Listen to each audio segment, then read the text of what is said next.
नमस्कार, मैं हूं जल्पा क्षत्रिय और आप देख रहे हो राष्ट्र प्रथम। राष्ट्र की भक्ति करते हैं, किसी पक्ष की भक्ति नहीं। फेस्टिव सीजन में आम लोगों को महंगाई का तगड़ा झटका लगा है।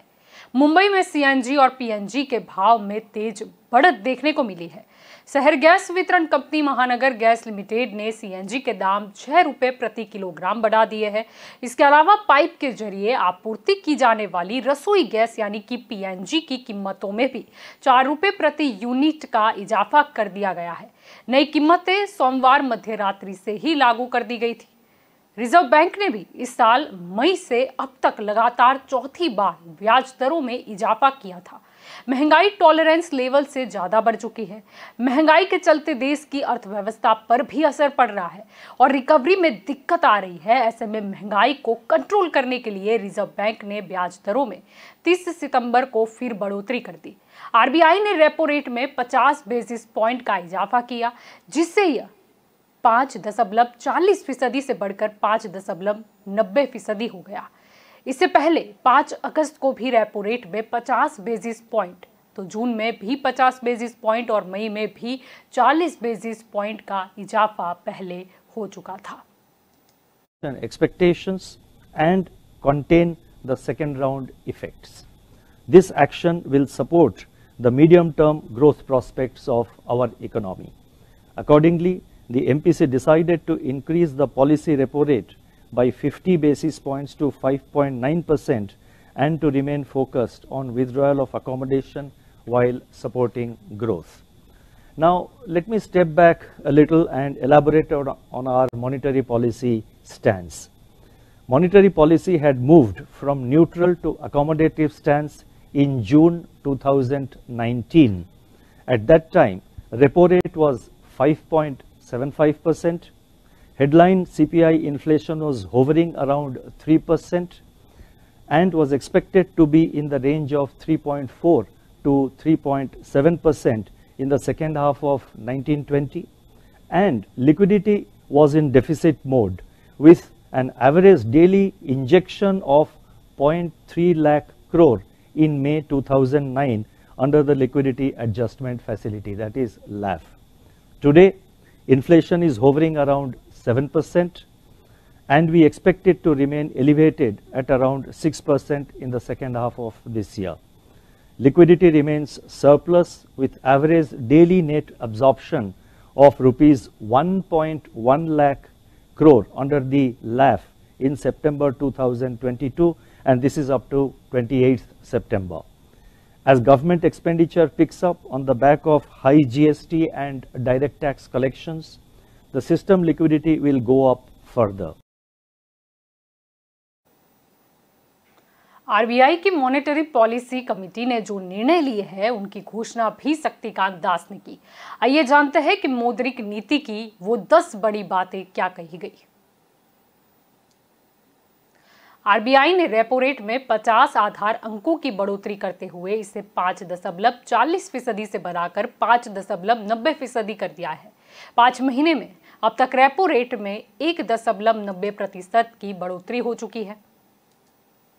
दुनिया भर में बढ़ती महंगाई को देखते हुए आर्थिक मंदी की आशंका बढ़ रही है, लेकिन भारत की आर्थिक स्थिति बेहतर है। आरबीआई ने उपभोक्ता मूल्य आधारित महंगाई दर का अनुमान वित्त वर्ष 2023 के लिए 6.7% पर बरकरार रखा है। वित्त वर्ष 2023 के लिए वास्तविक सकल घरेलू उत्पाद के अनुमान को 7.2% से घटाकर 7% किया गया है। रुपए के अवमूल्यन पर आरबीआई के गवर्नर शक्तिकांत दास ने कहा कि इस साल 28 सितंबर तक डॉलर के मुकाबले रुपए में 7.4% का अवमूल्यन हुआ है। आरबीआई ने रुपए के लिए कोई खास विनिमय दर तय नहीं किया है। रुपए की ज्यादा अस्थिरता की दशा में आरबीआई हस्तक्षेप करता है और केंद्रीय बैंक का विदेशी मुद्रा भंडार भी मजबूत हुआ है। मार्जिन स्टैंडिंग फैसिलिटी और बैंक रेट को 5.65% से बढ़ाकर 6.15% कर दिया गया है। ऑनलाइन पेमेंट एग्रीगेट्स के लिए जो दिशा निर्देश है, वे ऑफलाइन पेमेंट एग्रीगेट्स के लिए भी उपलब्ध होंगे। अप्रैल जुलाई की अवधि में प्रत्यक्ष विदेशी निवेश 18.9 अरब डॉलर रहा, जो पिछले साल की समान अवधि में 13.1 डॉलर था। आरबीआई गवर्नर शक्तिकांत दास ने कहा कि बैंक लोन 16.2% की तेज गति से बढ़ा है। तो दास ने यह भी कहा कि वैश्विक बाजार में कच्चे तेल की कीमतों में हालिया नरमी अगर कायम रही तो महंगाई के मोर्चे पर राहत मिल सकती है। ग्रामीण मांग में धीरे धीरे बढ़ोतरी हो रही है, निवेश की मांग भी बढ़ रही है और कृषि क्षेत्र भी स्थिर है।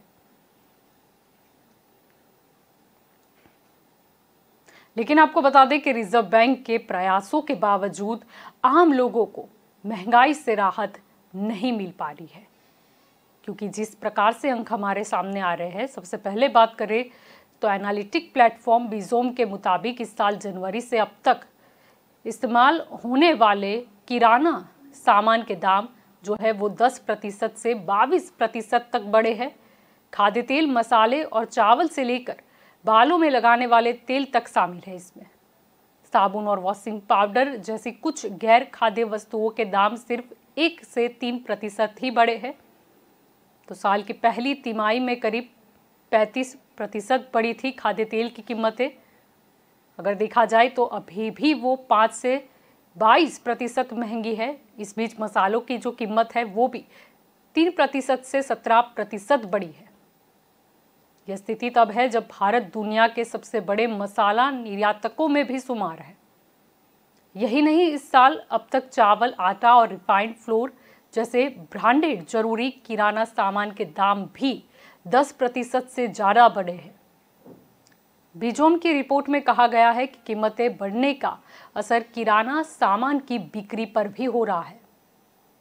खास तौर पर ग्रामीण इलाकों में इनकी बिक्री घटी है, जिसके चलते बाजार की ग्रोथ धीमी पड़ती जा रही है।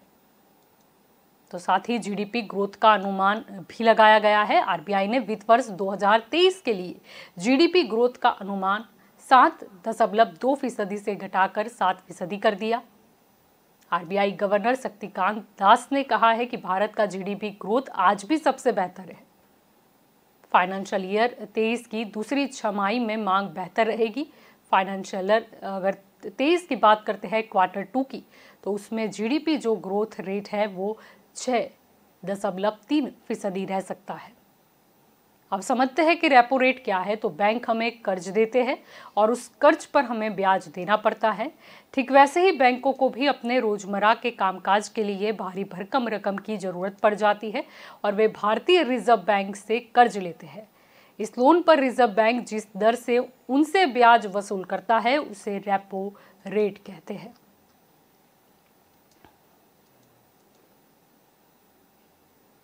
अब आपको ये भी बता दें कि केंद्र सरकार ने दिवाली से पहले केंद्रीय कर्मचारियों को तोहफा भी दिया था। कैबिनेट मंत्री अनुराग ठाकुर ने कैबिनेट में लिए गए फैसलों की जानकारी देते हुए ये बताया था कि सरकार ने केंद्र के कर्मचारियों का महंगाई भत्ता यानी कि डीए जो है वो 4% बढ़ाने का फैसला लिया है। आपको याद दिला दें कि पिछली बार सरकार ने मार्च में डीए जो था वो भी बढ़ाया था। ये जनवरी 2022 से लागू हुआ था। मार्च में सरकार ने डीए में 3% की बढ़ोतरी की थी, यानी इसे 31% से बढ़ाकर 34% कर दिया गया था। और अब जब 4% बढ़ने के बाद अगर देखा जाए तो ये जो है वो काफ़ी बढ़ता हुआ नजर आएगा। सरकार के महंगाई भत्ते बढ़ाने से देश के 50 लाख कर्मचारियों और 65 लाख पेंशन धारकों को फायदा होगा। ये बढ़ा हुआ महंगाई भत्ता जो है वो 1 जुलाई 2022 से ही लागू हो जाएगा। इसे सरकार पर सालाना अगर देखा जाए तो 12,000 करोड़ रुपए से ज़्यादा का अतिरिक्त बोझ भी पड़ेगा। इसके अलावा कैबिनेट ने पीएम गरीब कल्याण योजना को 3 महीने बढ़ाने का भी फैसला लिया है। अब ये सारी चीज़ें तो ये हो गई कि आरबीआई क्या कर रही है या फिर कितनी महंगाई बढ़ती जा रही है या सामने सरकार जो है वो क्या लाभ दे रही है अपने सरकारी कर्मचारियों को हो या गरीब जनता को। अब आपको ये भी बता दें कि आरएसएस के महासचिव दत्तात्रेय होसबाले ने देश में गरीबी, बेरोजगारी और असमानता का मुद्दा उठाया। स्वदेशी जागरण मंच के स्वावलंबी भारत अभियान विषय पर आयोजित एक वेबिनार को संबोधित करते हुए होसबाले ने गरीबी को एक राक्षस बताया।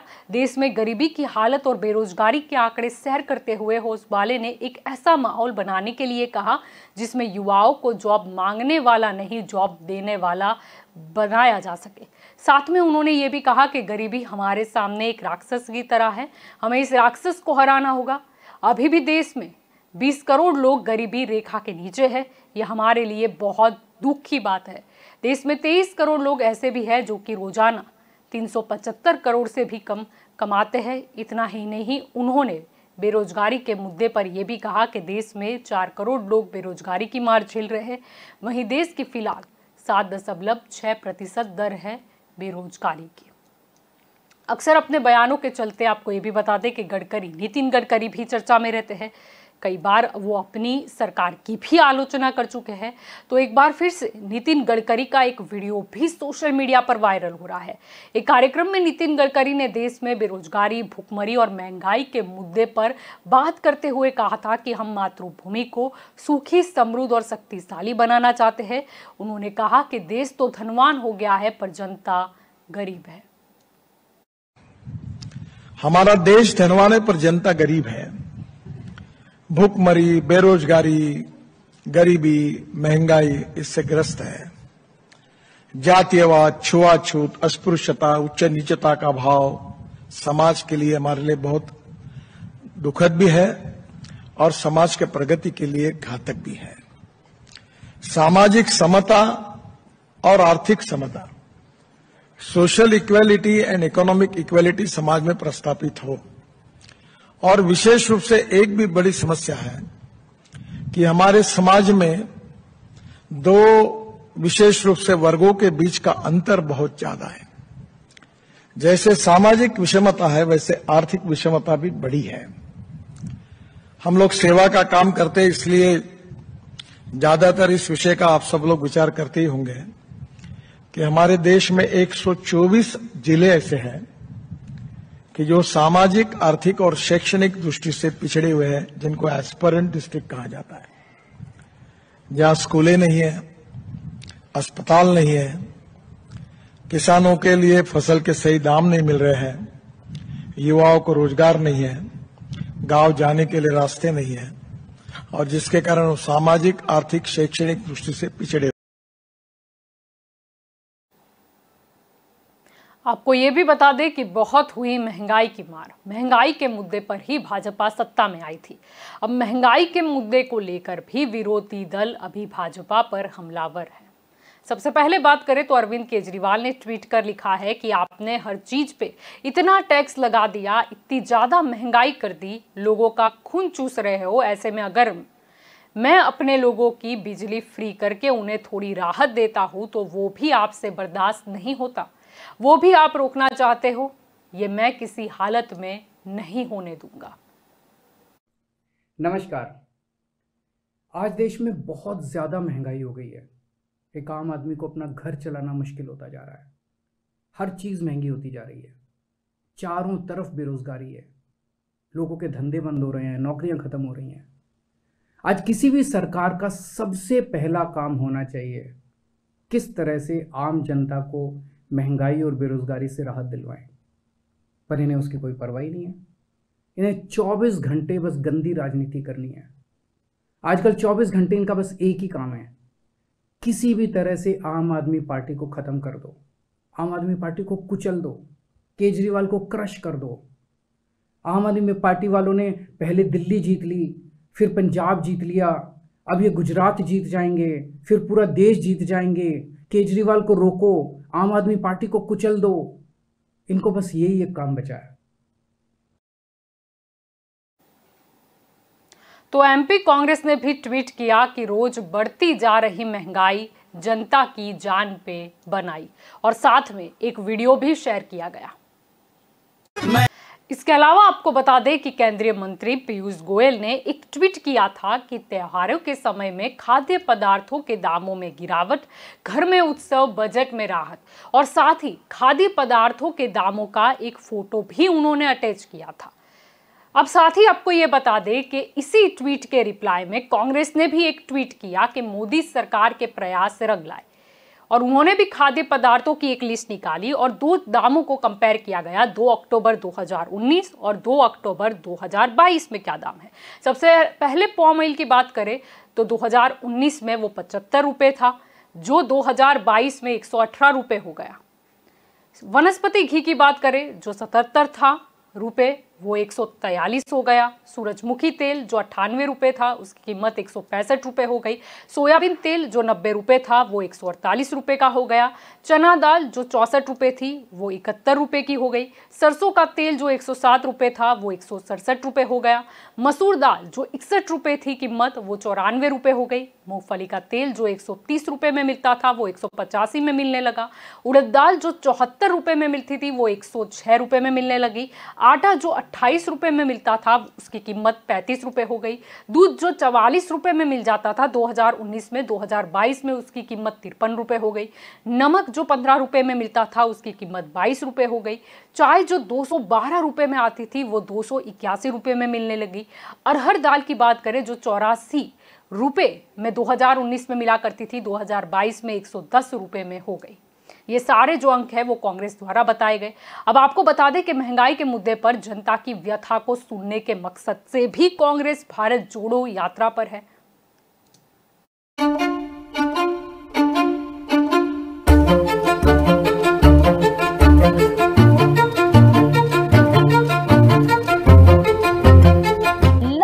ഉപ്പ് തൊട്ട് കർപ്പൂരം വരെ സകലതിന് വില കൂടിയതാ. ഞാനൊരു ഷുഗർ പേഷ്യന്റും ബ്ലഡ് പ്രഷറുള്ള ആളും കൂടിയാണ്. ജീവിതം തന്നെ മെഡിസിനാണ്. ഗവൺമെന്റിന്റെ കയ്യിൽ നിന്ന് കിട്ടാനുമില്ല, കിട്ടുന്ന മരുന്നിന് ഭയങ്കര വിലയും കൊടുക്കണം. പണിക്ക് ഭയങ്കര ബുദ്ധിമുട്ടാണ്. ഇപ്പൊ തൊഴിലുറപ്പിന്റെ പണി മാത്രമേ ഉള്ളൂ ഞങ്ങൾക്കായിട്ട്. ശമ്പളം ഇപ്പൊ കിട്ടിയിട്ട് 2 ഓണത്തിന് മുന്നേ കിട്ടിയതായി, പിന്നെ കിട്ടിയിട്ടില്ല. പഞ്ചായത്തിൽ ചില കാര്യങ്ങൾ പറയുമ്പോൾ ശരിയായ രീതിയിൽ ചെയ്തു തരുന്നില്ല. ഇപ്പൊ മതങ്ങൾ തമ്മിൽ അടുപ്പിക്കാനാണ് ഏറ്റവും അവരുടെ പണി. ജനങ്ങൾക്ക് വേണ്ടിയിട്ടല്ല BJP ഗവൺമെന്റ്, ജനങ്ങളെ കൊല്ലാൻ വേണ്ടിയിട്ടുള്ള ഇതാണ്. രാഹുൽ ഗാന്ധിയിലാണ് ഇപ്പൊ എല്ലാ പ്രതീക്ഷയും. സാറിനെ ഒന്ന് കണ്ടിട്ട് കാര്യങ്ങൾ പറയണം എന്നുണ്ട്. അവര് നമ്മുടെ രാജ്യത്തിന് വേണ്ടി കുറെ ത്യാഗം സഹിച്ച ഒരു കുടുംബമാണ്. ഞങ്ങൾക്ക് രാഹുൽ ഗാന്ധി പ്രധാനമന്ത്രിയായി കാണണം.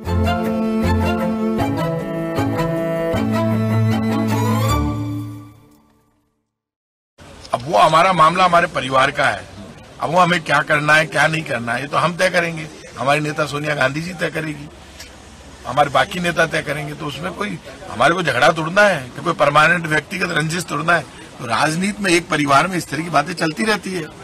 बीजेपी वाले अपना अरे बीजेपी वाले आटे पर टैक्स लगा रहे हैं, नमक पर टैक्स लगा रहे हैं, दही और छाछ पर टैक्स लगा रहे हैं, लोगों की रोटी छीन ली। जो बीजेपी रोटी दे नहीं सकती, रोटी छीनने का काम करती है, उस बीजेपी को कांग्रेस से हिसाब मांगने का हक नहीं है। क्योंकि पूरा देश जानता है कि बीजेपी तो दंगे फसाद पे भरोसा करती है, महंगाई गरीबी मिटाने पे भरोसा नहीं करती। आपको याद दिला दें कि इसके अलावा जब राजनीति में लाउडस्पीकर का मुद्दा गरमाया था, तब कांग्रेस के द्वारा महंगाई डायन खाए जाते गीत जो है वो लाउडस्पीकर पर बजाया गया था।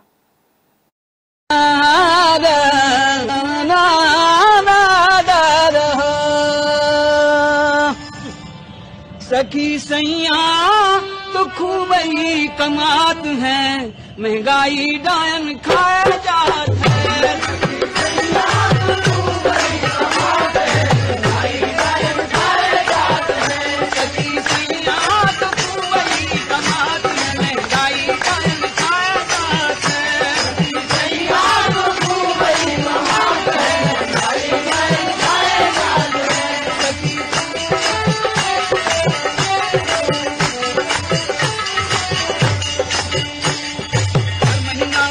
पेट्रोल डीजल का उछला है रोल, शक्कर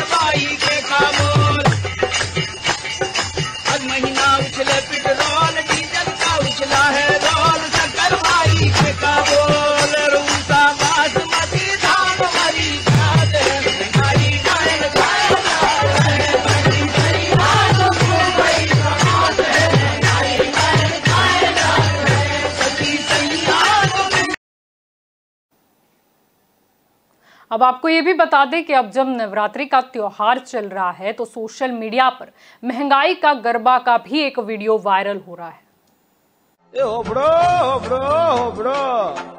मारू नवू नजराणु मोंघवारी नो गरबो होबड़ो अने हंभड़ावो।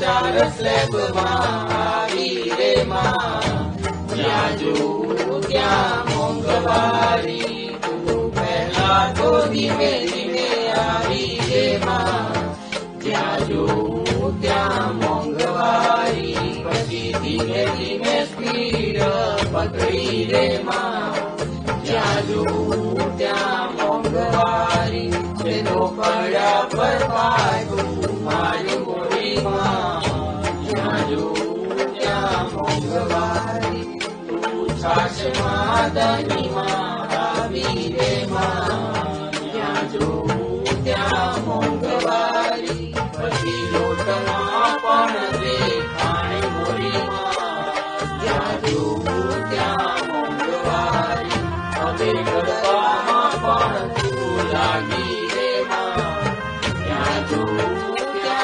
मोंघवारी। अब थोड़ा फ्लैशबैक में जाएंगे और याद करेंगे वो वक्त जब भाजपा वीडियो बनाती थी कि महंगाई को दूर करने के लिए एक बार हमें वोट दें। पेट्रोल डीजल के दाम हर बार बढ़ते गए तो स्कूटर खड़ा कर दिया, बस से चलने लगे। पढ़ाई लिखाई के खर्चों ने हमारी जेबें खाली कर दी, फिर भी मन मारकर काम चलाया। पर जब रोज रोज की हर जरूरत की चीजों के दाम लगातार बढ़ते जाएंगे तो हम अपने बच्चों का भविष्य कैसे बनाएंगे? उन्हें क्या खिलाएंगे? महंगाई को लगातार बढ़ाने वालों जनता माफ नहीं करेगी। चलो हालात बदले, देश की सरकार बदले, भाजपा को वोट दे, अब की बार मोदी सरकार। अब ये तो फ्लैशबैक की बात हो गई, लेकिन आपको बता दें कि इन सब की के बाद ही भाजपा को सत्ता हासिल हुई थी। अब आपको ये भी बता दें कि आजकल ऐसा ही एक वीडियो सोशल मीडिया पर फिर से वायरल हो रहा है, लेकिन जिसमें आप केजरीवाल को मौका देने की बात कही जा रही है। अरे हार्दिक पास तो आप यार ना मले हवे खरीदीने लाव्यो છું, ખબર છે કેટલા મોંઘા પાસ છે? અરે પણ હવે તો આમ આદમી પાર્ટી આવી રહી છે ને, તો મોંઘવારીનો તો નામો નિશાન પણ નહીં રહે અને સાથે સાથે વીજળીના 300 યુનિટ પણ ફ્રી। સારું છે અને ગવર્નમેન્ટ હોસ્પિટલમાં તમામ નાના મોટા ટેસ્ટ ફ્રી, એટલે મેડિકલ પણ ફ્રી। લે અને હવે તો તને નોકરીની ચિંતા જ નહીં, કેમ કે કેજરીવાલ સરકાર લાવી રહ્યા છે 10 લાખથી વધારે સરકારી નોકરી, અને જ્યાં સુધી નોકરી નહીં મળે ત્યાં સુધી દર મહિને 3000 રૂપિયા પણ મળશે। સાચી વાત છે યાર। અને જન્મ મરણ જાતિ ડ્રાઇવિંગ લાયસન્સ જેવા કામો સરકારી કચેરીમાં નહીં પણ ઘર બેઠા થઈ જશે। અને તને ખબર છે હવે અરે બસ મારા પાસ પતી ગયા હવે। પણ કેજરીવાલ સરકારની ગેરંટી નથી સાકાર કરવું હોય ને તો હવે એક મોકો કેજરીવાલ। चलो गुजरात में इलेक्शन है, ये तो गुजरात तक की ही शायद एडवर्टाइज हो सकती है, लेकिन भाजपा को याद रखना रहा कि भाजपा की जो रणनीति थी, बहुत हुई महंगाई की मार, महंगाई दूर करनी है तो भाजपा को वोट करो, अच्छे दिन लाने हैं तो मोदी सरकार ही ला सकती है। कहीं ऐसा ना हो जाए कि भाजपा की ये जो रणनीति थी, ये जो महंगाई का मुद्दा भाजपा लेकर सत्ता में आई, वह भाजपा पर ही कहीं भारी न पड़ जाए। आम आदमी पार्टी, जो कि पिछले कुछ समय से हम देख रहे हैं कि भाजपा की ही रणनीति पे चलते हुए भाजपा को मात देने की कोशिश कर रही है, कहीं ऐसा ना हो जाए कि ये महंगाई का मुद्दा अगर आम आदमी पार्टी, केजरीवाल या फिर किसी और विरोधी दल जैसे कि कांग्रेस ने भी अच्छे से पकड़ लिया और जनता भी उनके साथ जुड़ गई तो क्या होगा। महंगाई डायन खाए जाते हैं, वो डायन को आज भी लोग याद कर ही रहे हैं। अब जरूरी यही है कि महंगाई नाम की डायन को बीजेपी कैसे खत्म करती है, यानी कि महंगाई कैसे खत्म होती है। तो ये तो हमारी स्पेशल रिपोर्ट थी, क्योंकि जो महंगाई बढ़ती जा रही है और जनता त्रस्त है और जनता पूछ ही रही है कि ये महंगाई की मार कब दूर होगी। तो ज़्यादा जानकारी के लिए आप जुड़े रहे राष्ट्र प्रथम के साथ। नमस्कार।